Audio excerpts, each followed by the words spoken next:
Production is set to resume on the movie Rust, despite Alec Baldwin being charged with involuntary manslaughter for shooting and killing the cinematographer. Piers Morgan is calling out the actor and joins us now. Good morning, Piers. Good morning, Auntie. And before you worry too much about Tom Brady's dimples, can I just say to you that in 4 weeks, I'll be bringing my British dimples to your studio in person. Carly and I can't wait, right, Carly? Tom Brady has. We like dimples here. We welcome. You're welcome anytime. I'm glad that you're coming in. That'll be great. What do you think about this? They're going to resume the production of the filming the movie, even though Alec Baldwin is going through all of this. Well, I think two things about it. One, I completely understand why the widower of the poor woman who died, the cinematographer Helena Hutchins, her husband has done a deal because he wants to be one of the producers now of the remainder of the filming of this film, because he wants to honour his wife's work. And I completely understand that on a human level. The bit I don't understand is there cannot surely be any question of Alec Baldwin returning to the set of this movie while he's now facing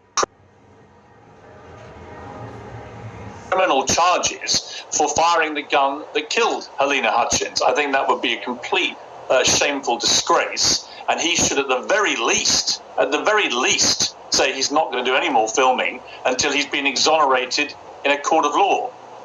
But the only problem with that is they lose, and not that money should be an issue when someone has died, but they would lose so much money. And they did have that civil lawsuit with her husband to allow them to continue filming the movie.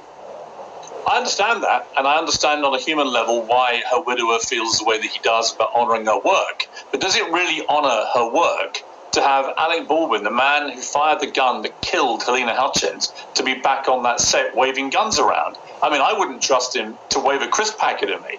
I think Alec Baldwin has spent the last 2 years running around telling anyone who wants to listen that he had no responsibility for what happened. He feels no guilt about what happened. Nothing to do with me, Gov. Well, now it turns out that the DA has decided it may well have something to do with him, and he might well be personally accountable. And I think he should finally actually stop this pathetic victimhood tour where he wants us all to feel sorry for him and his family and focus more, I think, on honouring properly Helena Hutchins. Now, I don't think that you can say that he would honour her or her work by going back to a set when he's facing criminal charges of having potentially been the person responsible for killing her. So there are two things at play here, Ainsley. One, the feelings for her widower, which I understand.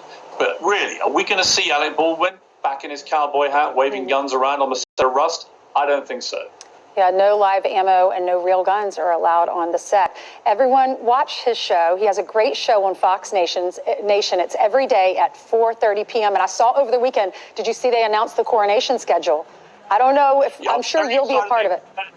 Well, that means you're coming back to London, I hope we'll be so. reunited. The Royal Band, what an incredible year. Won't it have been? We will have been to a Platinum Jubilee together. We'll have been to a funeral of a monarch together, and we'll be at the coronation of a new monarch. I mean, pretty extraordinary year in the history of my great country, and I can't think of anybody I'd rather do it with than you, Ainsley. Thank you so much, Piers. I think the same of you. It was so fun working with you, and I'm sure Martha will be over there.